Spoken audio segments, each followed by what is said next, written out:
The email arrives on November 28th, the Monday after Thanksgiving. Subject line, Christmas plans, family update.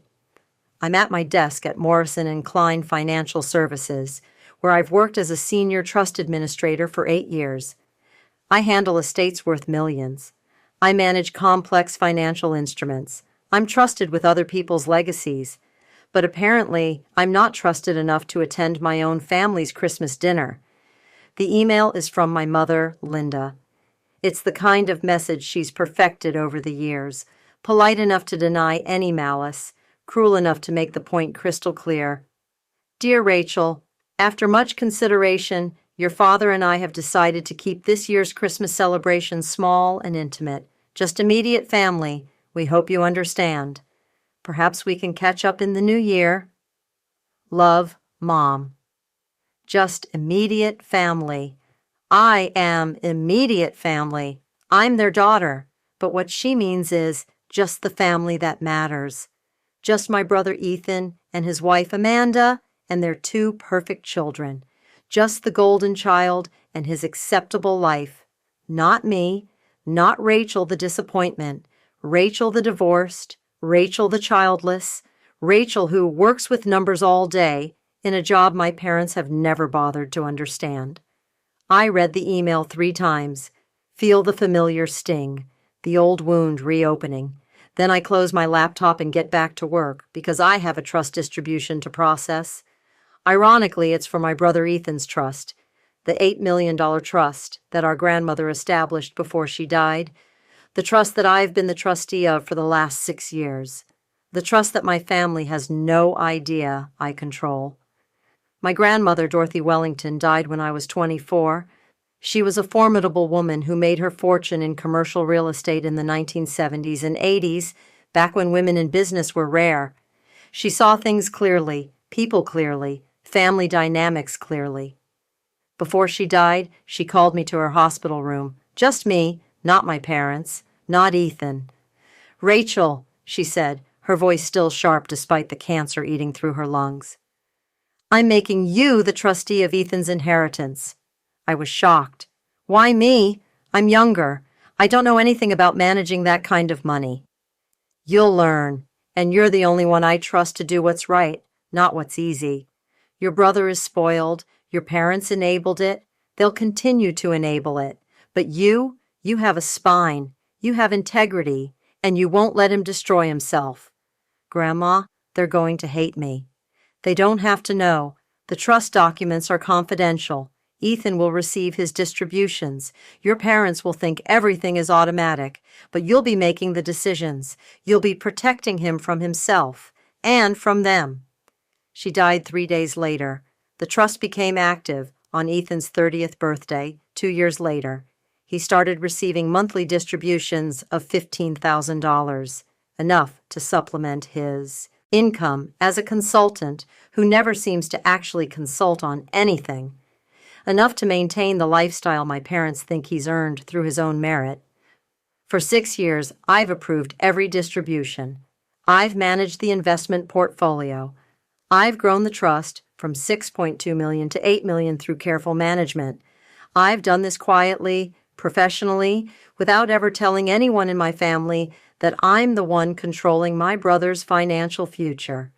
And they've spent those same 6 years treating me like I'm less important, less successful, less worthy of their time and attention. The irony is not lost on me.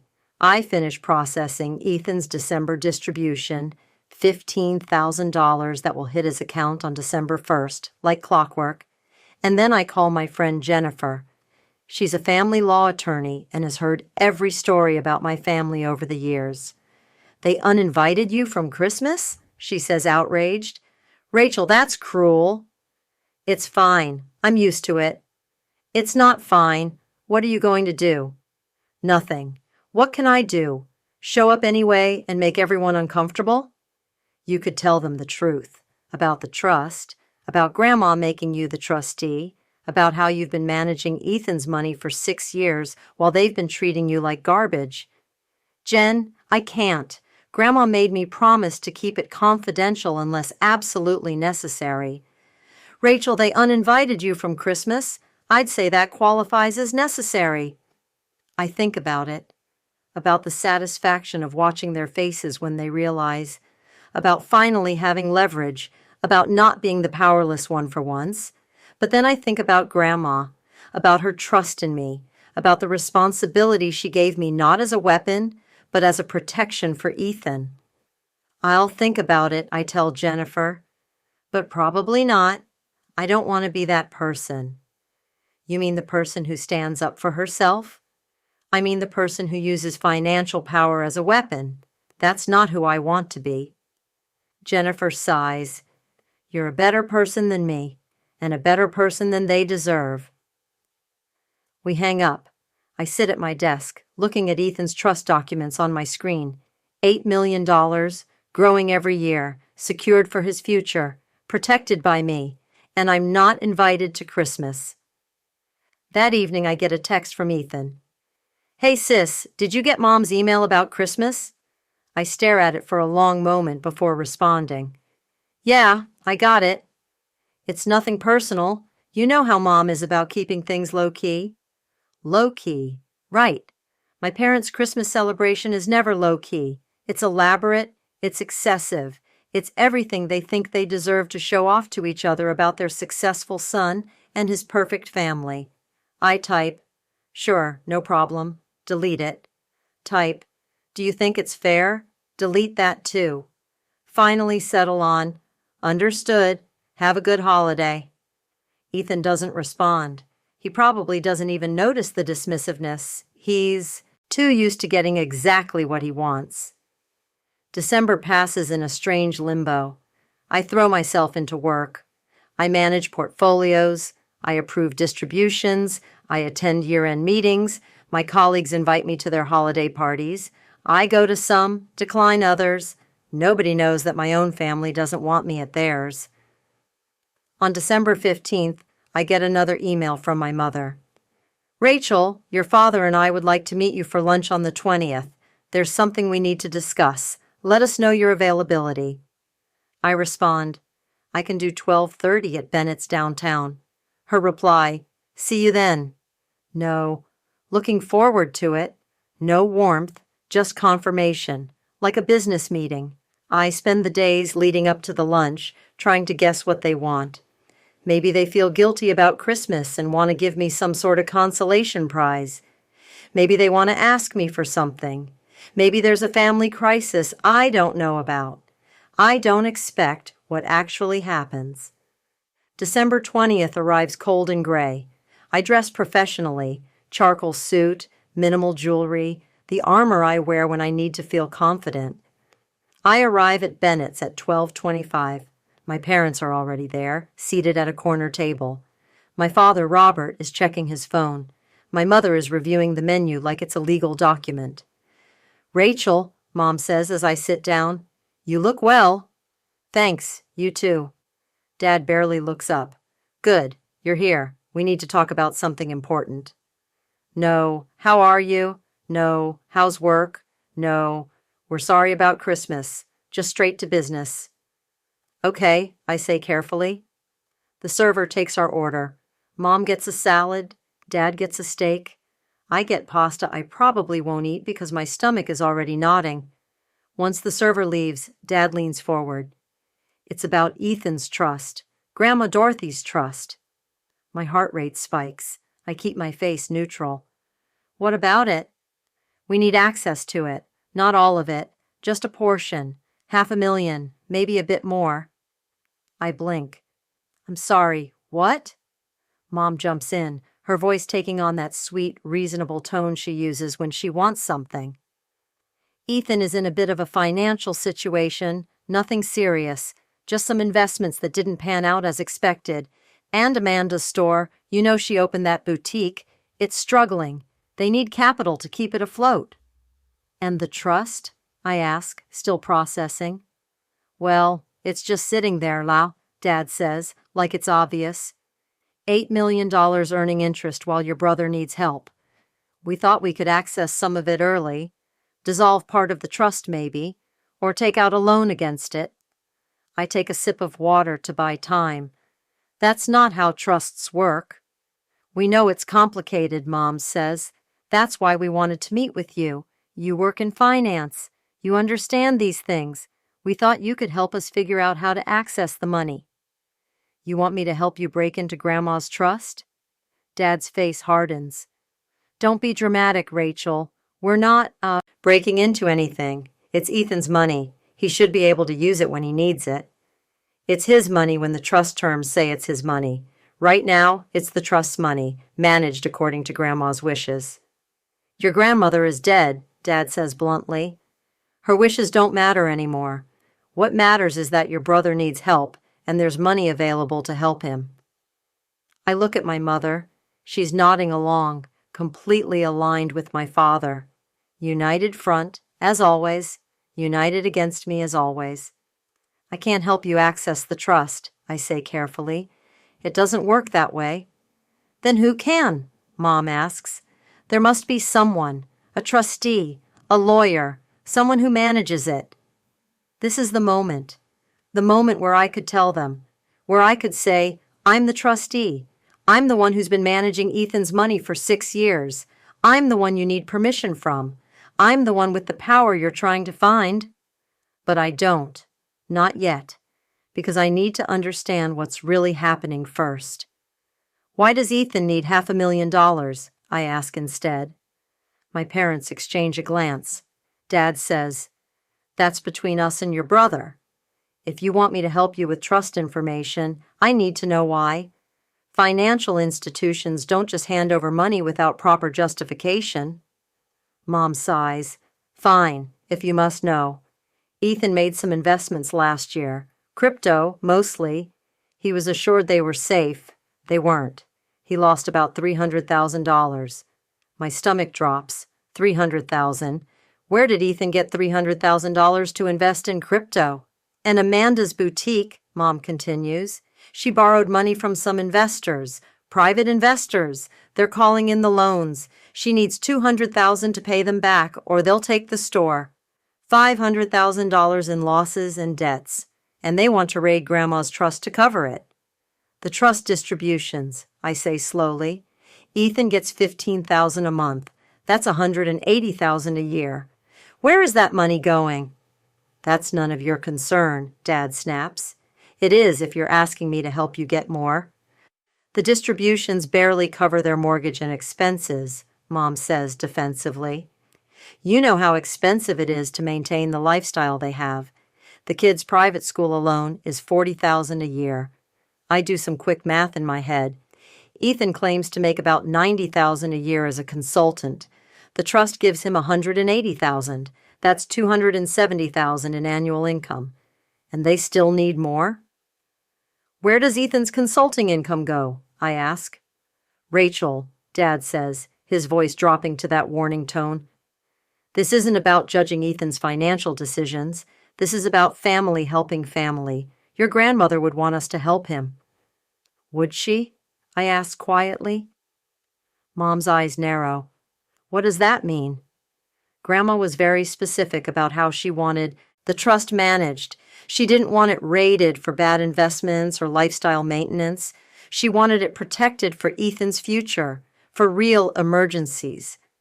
This is a real emergency, Mom insists. Amanda could lose her business. They could lose their house. The children could have to change schools. That's an emergency, Rachel. It's the consequences of bad financial decisions. That's different. Dad's face is getting red. I don't appreciate your tone.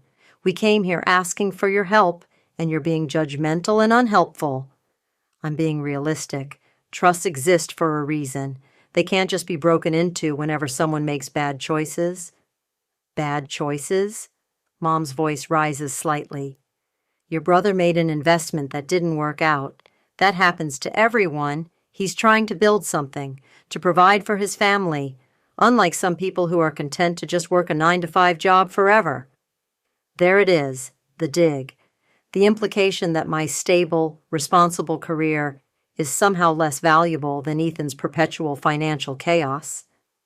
My 9-to-5 job manages millions of dollars in other people's money, I say evenly, including complex trusts. which is why I know you can't just access this one on demand. Then find out who we can talk to, Dad demands. There must be a trustee, a bank, someone. Give us a name. I could tell them right now. I should tell them right now. But something stops me. Maybe it's the way they're looking at me, like I'm an obstacle to overcome, not a daughter they're having lunch with. Maybe it's the realization that they didn't invite me to this lunch because they missed me or felt guilty about Christmas. They invited me because they want something. I'll make some inquiries, I say finally. I'll see what I can find out about the trust structure. Good, Dad says, sitting back. That's all we're asking. Just help us figure out how to help your brother. The food arrives. We eat in near silence. They don't ask about my job. They don't ask about my life. They don't mention Christmas or acknowledge that they uninvited me. They've gotten what they came for, my promise to help them access money they think is just sitting there waiting to fix Ethan's problems. When the bill comes, Dad pays it without offering to let me contribute. A power move. A reminder that he's still the one in charge, still the patriarch. We'll wait to hear from you, Mom says as we're leaving. Soon, please. The investors are getting impatient. I watch them walk to their car, watch them drive away, and I stand on the sidewalk in the December cold, thinking about $8 million, about Grandma's trust in me, about 6 years of quiet stewardship, about being uninvited from Christmas, about the fact that I'm the only thing standing between Ethan and financial disaster, and nobody knows it. I drive back to my office and pull up Ethan's trust documents. I reread the terms Grandma set forth, the conditions, the protections, the explicit language about distributions being at the trustee's discretion, about protecting the principal for long-term security, about not allowing the trust to be used to enable poor financial decisions. She knew. Somehow, Grandma knew exactly who Ethan would become, who my parents would enable him to be, and she built protections into the trust specifically to prevent this exact scenario. There's a clause I've never had to invoke before. Section 7.3. The trustee may, at their sole discretion, suspend distributions if they determine that the beneficiary is engaging in financially destructive behavior that threatens their long-term security. I've never suspended Ethan's distributions, never even considered it. But now I'm reading about $300,000 lost to crypto, about Amanda's failing boutique and mysterious private investors, about a family living on $270,000 a year and still drowning in debt. I think about Christmas, about being uninvited, about being called only when I'm useful. And I think about what Grandma said, you'll be protecting him from himself and from them. I pick up my phone and call Jennifer. I need advice, I tell her. Legal advice about a trust I manage. Your brother's trust? Yes, my parents want to access it. They want me to help them figure out how. They have no idea I'm the trustee. Rachel, tell them. I think I need to, but I also think I need to suspend his distributions first, before they try to pressure me into doing something that violates the trust terms. Jennifer is quiet for a moment. That's a big step. Are you sure? No, but I think it's necessary. They're coming to me for help accessing money to cover Ethan's losses and bad decisions. That's exactly what Grandma created this trust to prevent. Okay, then here's what you need to do. We talk for an hour about the legal grounds for suspending distributions, about documenting my reasoning, about the fiduciary responsibility I have to protect the trust, even from my own family. By the time we hang up, I know what I have to do. I draft a formal memo to the trust file, documenting Ethan's financial behavior as reported by our parents, the crypto losses, the failing business, the debt to private investors, the pattern of living beyond his means despite substantial trust income. Then I draft a second document, a suspension of distributions, effective January 1st, until such time as the beneficiary demonstrates financial stability and responsible money management. It's within my rights as trustee. It's within the trust's terms. It's what Grandma would have wanted me to do, but it's going to blow up my family. I sit with the documents for 3 days, read them, reread them, second-guess myself. But every time I waver, I remember that email. Just immediate family. Perhaps we can catch up in the new year. I remember being uninvited from Christmas while they planned to ask me for help stealing from a trust I'm sworn to protect. On December 23rd, I filed the documents officially. The distribution suspension is now active.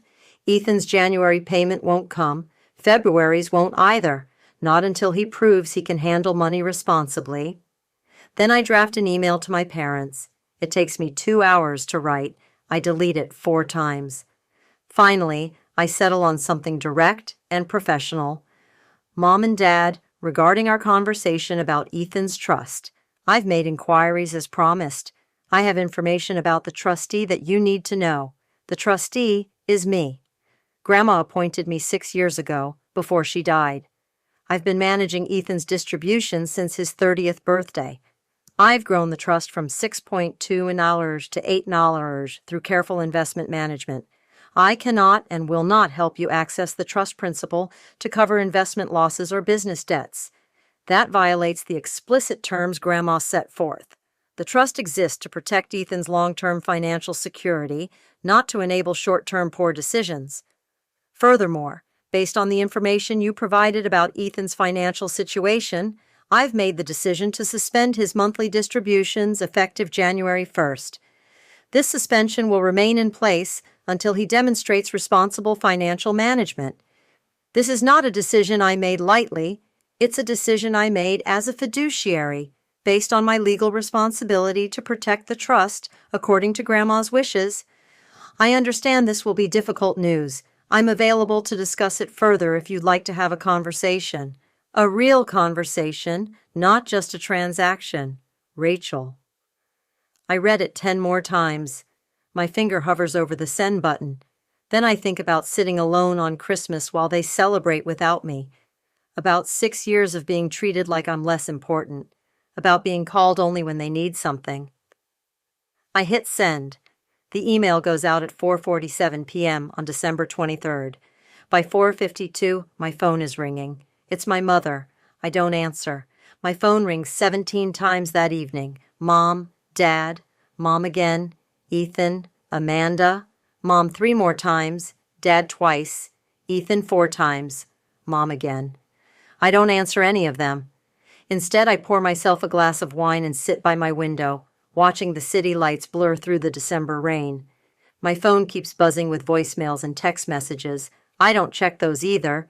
Not yet. I need this moment, this quiet space before the storm fully hits. At 7:23 p.m., my doorbell rings. I check the security camera on my phone. It's my father, standing in the rain without an umbrella, his face red and furious. I don't answer the door. He rings again, and again. Then he starts knocking, hard, aggressive knocks that echo through my apartment. Rachel, I know you're in there. Open this door right now. I sit very still, watching him through the camera.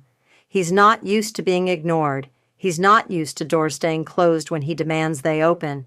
After 5 minutes, he gives up, gets back in his car, drives away. My phone immediately starts ringing again. I turn it off completely.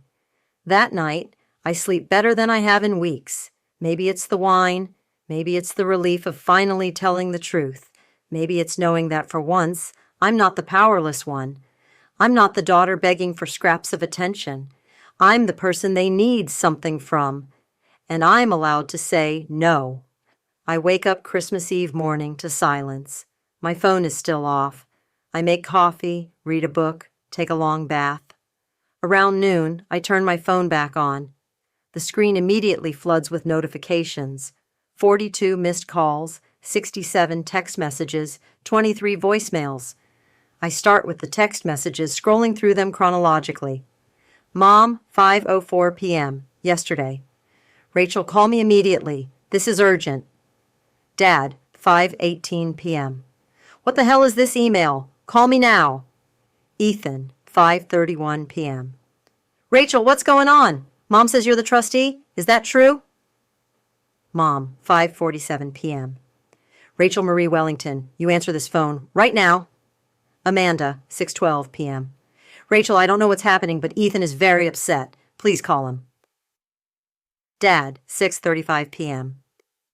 I'm coming to your apartment. We need to talk about this face-to-face. Ethan, 7:45 p.m. Seriously, Rachel, you've been controlling my money for 6 years and never told me? What the fuck? Mom, 8:23 p.m. I cannot believe you would do something like this. Your grandmother must have been manipulated. No one in their right mind would give you that kind of responsibility.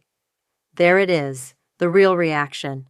Not shock that I've been managing millions of dollars successfully. Not gratitude that I've grown the trust substantially. Just immediate dismissal of my competence. Ethan, 9:15 p.m. You know what? I'm calling a lawyer. You can't just steal my money like this. Dad, 10:02 p.m. Your mother is beside herself. I hope you're happy. You've ruined Christmas for everyone. I've ruined Christmas, not them for uninviting me, not Ethan for losing $300,000 gambling on crypto. Me, for finally telling the truth and doing my job. The Christmas Eve messages continue. Mom, 7:34 a.m. We need to discuss this before tomorrow. It would be very cruel of you to let this hang over Christmas. Please, Rachel, for the family.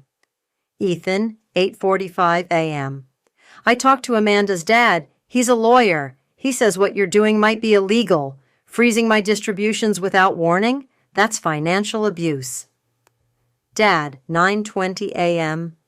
I've looked into this. Trustees can be removed for misconduct.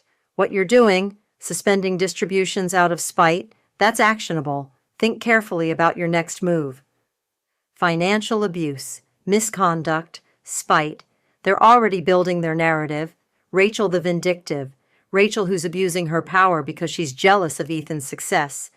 But there are also other messages, different ones. Jennifer, 10:15 a.m. I assume they've reacted. Call me when you're ready to talk. You did the right thing. Don't let them make you doubt that. My colleague Sarah, 11:30 a.m. Saw you're out of office until after New Year's. Good. You deserve the break. Merry Christmas, Rachel. You're one of the best trustees I know. My cousin Michelle, 1:47 p.m. My mom told me something happened with Ethan's trust and you. I don't know the details, but knowing your family, I'm on your side. Call me if you need anything. Not everyone thinks I'm the villain. That helps. I listened to one voicemail, just one. It's from my mother, left at 11:47 p.m. last night. Rachel. Her voice is shaking, either from anger or tears, I can't tell. I don't know what you think you're accomplishing with this stunt, but you're tearing this family apart. Your brother is devastated, absolutely devastated. He trusted you. We all trusted you, and you've been lying to us for 6 years, controlling his money, manipulating his life. And now you're punishing him because, what? Because you're jealous? Because you're angry about Christmas? This is cruel, Rachel. This is beneath you. I thought I raised you better than this. Call me. We need to fix this before you do permanent damage. I delete it without listening to the others. I spend Christmas Eve alone. I cook myself dinner, nothing elaborate, just pasta and salad. I watch movies. I ignore my phone. Around 8 p.m., Jennifer calls. This time, I answer. How are you holding up? She asks. Surprisingly well. They're losing their minds, but I'm okay. Good. That means you're doing the right thing. Abusers always escalate when you set boundaries. Jen, they're not abusers. They uninvited you from Christmas, then called you only when they wanted something, and now they're calling you vindictive and cruel for protecting a trust you're legally required to protect. Rachel, they're financially and emotionally abusive. You're finally seeing it clearly. I sit with that for a moment. Ethan says he's getting a lawyer. Let him. You're the trustee. You have legal authority to suspend distributions if you believe the beneficiary is engaging in financially destructive behavior. His crypto losses alone justify that decision. Any judge would agree. Dad says I can be removed for misconduct. He's bluffing. Trust removal requires proof of serious breach of fiduciary duty. You've grown the trust by almost $2 million. You've documented your reasoning for the suspension. You've acted within the trust terms. They don't have a case. What if they try anyway? Then you defend yourself with the same documentation that protects you now. Rachel, you're not the bad guy here. Stop letting them make you feel like you are. After we hang up, I think about what she said, about abuse, about boundaries, about finally seeing clearly. Maybe she's right. Christmas Day, I wake up to 3 new messages. Mom, 6:23 a.m. Merry Christmas, Rachel. I hope you're happy spending it alone while your family celebrates without you. That's what you wanted, isn't it? To be separate from us? Well, congratulations. You succeeded. Ethan, 9:14 a.m. Merry fucking Christmas, I guess. Hope controlling my money is worth losing your family over. Dad, 10:05 a.m. We're having Christmas dinner at 2 p.m. You're welcome to join us if you're ready to apologize and discuss reversing this distribution suspension. Otherwise, don't bother reaching out. We're done accommodating your drama. I read them twice. Let them sink in. Then I do something I've never done before. I respond. To my mother. Merry Christmas, Mom. I'm not alone. I'm at peace. There's a difference. To Ethan. Merry Christmas, Ethan. I don't control your money. I protect it. According to the terms Grandma set forth. That's my job as trustee. To my father. I won't be joining you for Christmas dinner. I wasn't invited, remember? And I don't apologize for doing my fiduciary duty. Grandma trusted me to protect this trust. I'm honoring that trust. Merry Christmas. I hit send on all 3. Then I turn off my phone again. I spend Christmas Day hiking. The trails are nearly empty. Most people are with their families. But the quiet is exactly what I need. The cold air clears my head. The exercise burns off the residual anxiety. I'm not at their Christmas dinner. I'm not serving their food or cleaning their dishes or sitting quietly while they celebrate Ethan's mediocre accomplishments. I'm here, in nature, free. It feels revolutionary. That evening, I turn my phone back on to call Jennifer and wish her Merry Christmas.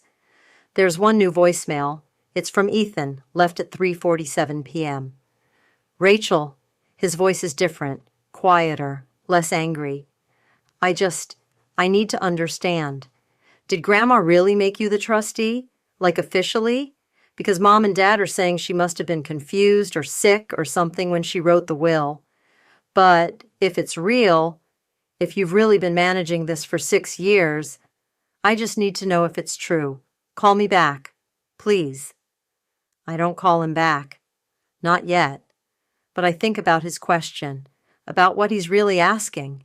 He wants to know if this is real, if his little sister, the disappointing one, the divorced one, the one who just works with numbers, actually has this kind of power, if Grandma really trusted me more than she trusted him. The answer is yes, and he's starting to realize what that means. December 26th, I receive an email from an attorney, Lance Morrison, Esquire-Ramanda's father, apparently. The email is professional but threatening. Ms. Wellington, I represent my son-in-law, Ethan Wellington, regarding the trust established by Dorothy Wellington. It has come to our attention that you have suspended monthly distributions without proper notice or justification. This suspension causes significant financial hardship for my client and may constitute a breach of your fiduciary duty as trustee. We request immediate reinstatement of distributions and a full accounting of trust management over the past 6 years. If these requests are not met within 48 hours, we will pursue legal action to remove you as trustee and seek damages for financial harm caused by your actions. Please respond through legal counsel. Lance Morrison. I forward the email to Jennifer. She calls me immediately. Okay, so they're actually doing this. That's fine. We can handle it. Jen, I don't want a legal battle with my family. Rachel, they started it. You're just defending yourself. And honestly, this letter is weak. Without proper notice, you sent an email explaining your reasoning. Without justification, he lost $300,000 to crypto. Any judge would call that justified. This is a pressure tactic. They're hoping you'll fold. What do? You respond professionally. Through me, your attorney. You provide the documentation supporting your decision. You make it clear that you've acted within your authority and within the trust terms, and you don't back down. Jennifer drafts a response. It's formal, detailed, and devastating. She outlines every legal ground for the suspension. She attaches documentation of Ethan's distributions over 6 years. She includes the trust's growth from $6.2 to $8 under my management. She cites the specific clause that gives me discretion to suspend distributions. The response ends with, Ms. Wellington has acted appropriately and within her authority as trustee. Any attempt to remove her will be vigorously defended and will require Mr. Ethan Wellington to provide financial records demonstrating responsible money management, which we believe he cannot do. It goes out on December 27th. December 28th, I receive a text from Ethan, not from his lawyer, from him. Can we talk? Just you and me. No lawyers, no parents. I need to understand what's happening. I think about it for hours. Then I respond, coffee, tomorrow at 10 a.m., Madison Street Cafe, just us. Okay, thanks. I meet him at Madison Street at 9:55 a.m. He's already there, looking tired and stressed. There are dark circles under his eyes. His hair needs cutting. He looks older than 36. Thanks for meeting me, he says as I sit down. You said you needed to understand. I do. Rachel, I don't know what to think. Mom and Dad are saying Grandma must have been manipulated into making you trustee, that you probably convinced her when she was sick, but that doesn't sound like Grandma. She was sharp until the end. She was, and she chose me specifically. She called me to the hospital 3 days before she died and told me herself. Why you? Because she trusted me to protect you from yourself and from them. Ethan flinches. From Mom and Dad? She saw how they enabled you, how they always bailed you out, how they never let you face consequences. She wanted to make sure you had financial security for your future, but she didn't want the money to destroy you. And you've been doing this for 6 years, managing everything? Yes, approving every distribution, managing the investment portfolio, growing the principal. That's why it's worth $8 million now instead of the 6.2 it was when you inherited. He's quiet for a long moment.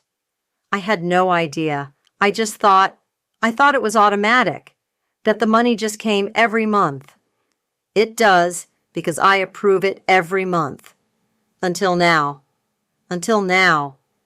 Ethan, I need you to understand something.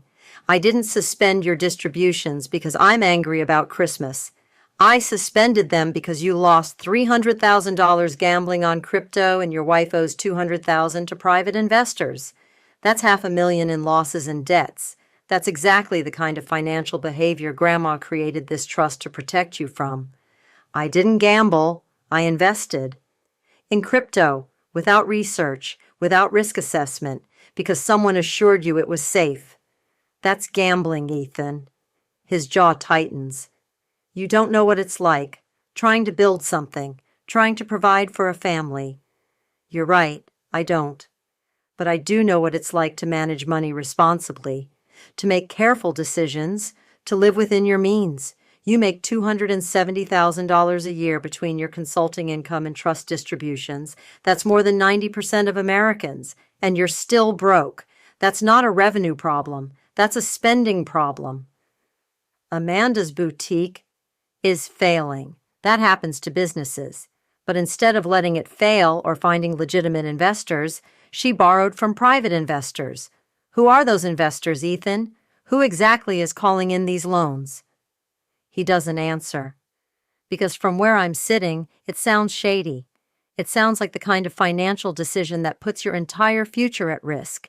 And that's what I'm here to prevent. By cutting off my money? By protecting your money until you demonstrate that you can manage it responsibly. That's my job. That's what Grandma asked me to do. Ethan stares at his coffee. Mom says you're doing this because you're jealous, because you're divorced and childless and bitter. I laugh, actually laugh. Ethan, I'm not jealous of your life. I'm financially stable. I own my own home. I have a career I'm good at. I have friends and peace and autonomy. What exactly would I be jealous of? Your debt? Your failing businesses? Your crypto losses? You could have told me, he says quietly, about being the trustee, about managing the trust. You didn't have to keep it secret. Grandma asked me to keep it confidential unless necessary. I honored that. But also, you never asked. In 6 years, you never once asked where the money came from or how it was managed. You just took it and spent it. He doesn't have a response to that. Here's what I need from you. I continue. Full financial disclosure.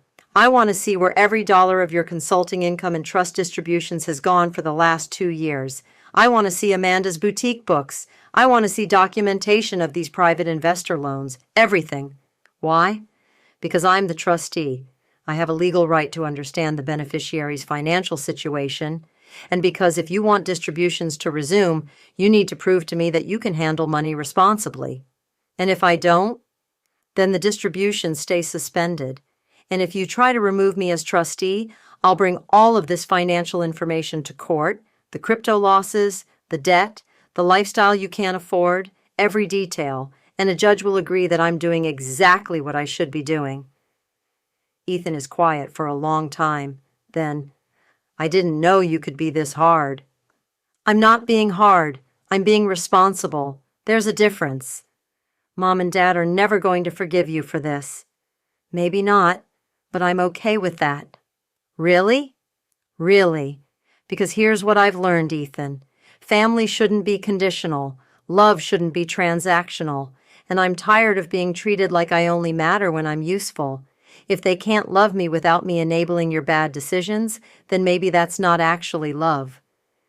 He leaves without saying goodbye, but he doesn't argue. He doesn't threaten. He just leaves. That afternoon, I get an email from my mother. Rachel, your father and I have discussed this situation extensively. We've decided that we need to take a step back from our relationship with you until you're ready to act like part of this family. What you're doing to your brother is unconscionable. You're supposed to support family, not sabotage them. The fact that you're wielding this trust like a weapon tells us everything we need to know about who you've become. We hope you'll reconsider your actions. Until then, please don't contact us. We need space from your toxicity. Linda. I read it 3 times, feel the familiar sting, the old wound trying to reopen. But then I notice something. She didn't say, "We love you."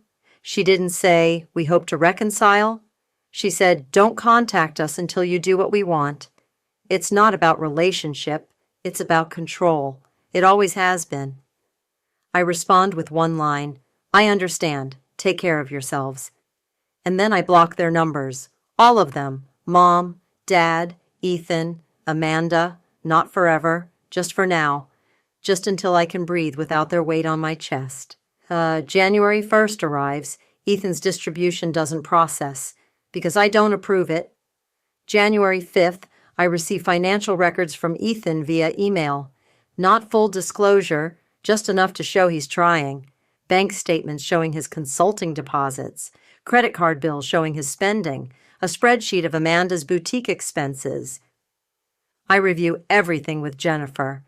"He's drowning," she says. "Even without the crypto losses, he's spending $8,000 to $10,000 more per month than he's earning. The private school alone is $40,000 a year, which they can't afford. Rachel, even if you reinstate distributions, he's going to be back here in a year asking for more. This is unsustainable. So what do? You set conditions, real conditions, financial counseling, reduce spending, maybe even selling the house and downsizing, whatever it takes to get him living within his actual means." I think about it. about Grandma's goals, about protecting Ethan from himself. I'm going to offer him a deal, I tell Jennifer. Reduced distributions, $10,000 a month instead of $15,000, mandatory financial counseling, kids pulled from private school, Amanda's boutique needs legitimate investors or it closes, and full financial transparency moving forward. That's fair, more than fair. But here's the thing. I'm not making this offer to please my parents. I'm not doing it to get invited back to family dinners. I'm doing it because it's the right thing to do as a trustee, to give him a chance to learn, to grow up. And if he refuses, then the suspension continues until the trust terms say otherwise, which is when he turns 45, 9 more years. I send the proposal to Ethan on January 7th.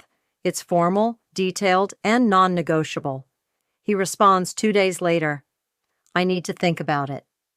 January turns into February, February into March. Ethan doesn't accept the proposal.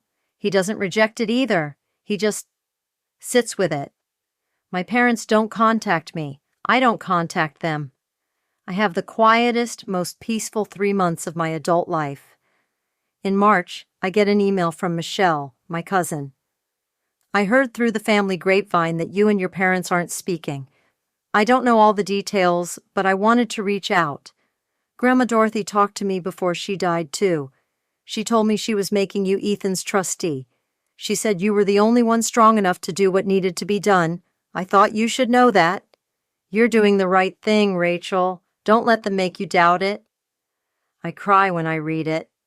Relief tears, validation tears, tears for the grandmother who saw me clearly and trusted me anyway. In April, Ethan accepts my terms, all of them. He enrolls in financial counseling. His kids transfer to public school. Amanda closes the boutique and takes a job at a marketing firm. They list their house. I reinstate his distributions at $10,000 per month, enough to help, not enough to enable. He sends me an email after the first payment processes. Thank you, I mean it. I didn't understand before what Grandma was trying to protect me from, but I'm starting to get it now. I respond, I'm proud of you for accepting help. That takes courage. It's not reconciliation, but it's something. In May, my mother sends a text, just one. I saw that Ethan is doing better. I don't understand everything that happened, but I'm trying to. I don't. Respond. Not yet. Maybe someday, but not yet. In June, I take myself on vacation to the coast. Jennifer comes with me. We sit on the beach, drink wine, talk about everything and nothing. You did it, she says. You set boundaries and survived. That's huge, Rachel. I lost my family. Did you? Or did you finally stop accepting crumbs from people who were never really feeding you? I think about Christmas, about being uninvited, about being called only when I was useful, about 6 years of protecting a trust while being treated like I didn't matter. I think I stopped accepting crumbs. I say finally, good, you deserve a feast. That night, I write an email to Grandma Dorothy. I know she's dead. I know she'll never read it. But I write it anyway. Dear Grandma, you were right about everything. Ethan needed protection. My parents enabled him, and I was the only one who could do what needed to be done. It cost me my relationship with them. Maybe temporarily, maybe permanently. I don't know yet. But I honored your trust. I protected the money. I protected Ethan from himself, and in the process, I protected myself from them. You gave me this responsibility not because you wanted me to control Ethan's life. You gave it to me because you knew I'd need proof, concrete, undeniable proof, that I was valuable, that I was trustworthy, that I was strong enough to stand alone if I had to. You gave me armor disguised as a burden. Thank you for seeing me, for trusting me, for giving me the tools to finally see myself clearly. I miss you. I hope wherever you are, you're proud of me. Love, Rachel. I don't send it anywhere. I save it in a folder on my computer labeled Letters to Grandma. There are others there. 6 years of letters, written but never sent. Conversations with a dead woman who understood me better than my living family ever did. In August, I get invited to Ethan's new house for dinner.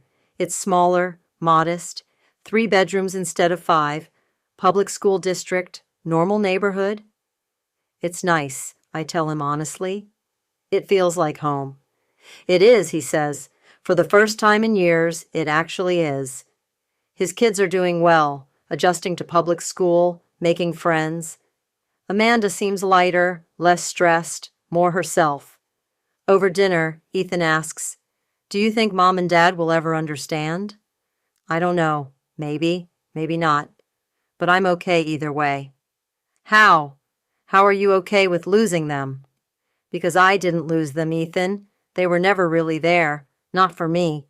I just finally stopped pretending they were. He nods slowly. I'm sorry for how they treated you, for how I treated you, for never seeing it. Thank you. That means something. Can we be family? Real family? Without them? I think about it, about chosen family versus blood family, about whether we can build something new from these broken pieces. We can try, I say finally, but it has to be real, not transactional, not conditional. Real. Deal, he says. It's not perfect, but it's honest, and that's a start. In November, 1 year after the Christmas Uninvite, I host Thanksgiving dinner at my house. I invite Ethan, Amanda, and their kids. I invite Jennifer. I invite Michelle. I invite my colleagues from work. I don't invite my parents. The house is full, the table is loud, the food is good, and for the first time in my life, I'm surrounded by people who chose to be there, who want to be there, who see me. After dinner, Ethan pulls me aside. Mom asked if I was seeing you for Thanksgiving. What did you tell her? I told her yes, at your house. She asked if she could come. My heart clenches. What did you say? I said I'd ask you. But Rachel, I won't pressure you. If you're not ready, you're not ready. I think about it, about forgiveness and boundaries, about what I owe them versus what I owe myself. Tell her maybe next year, I say finally. If she's willing to have a real conversation first, not a transaction, not a negotiation, a real conversation about how she treated me and what needs to change. She might not agree to that. Then maybe next year becomes never, and I'm okay with that too. You're stronger than I ever gave you credit for. No, I just finally stopped being afraid of being strong. That night, after everyone leaves, I sit in my quiet house and think about the last year, about emails and lawyers and suspensions and boundaries, about being uninvited from Christmas and choosing to uninvite toxicity from my life, about $8 million that gave me leverage but not power. Because the power was always mine, I just had to claim it. I pick up my phone and add one more letter to the folder. Dear Grandma, it's been a year. Ethan is doing better. I'm doing better. My parents, we'll see.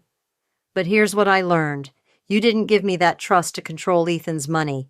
You gave it to me to teach me that I could control my own life. The trust was never about the money. It was about the choice. Thank you for giving me both.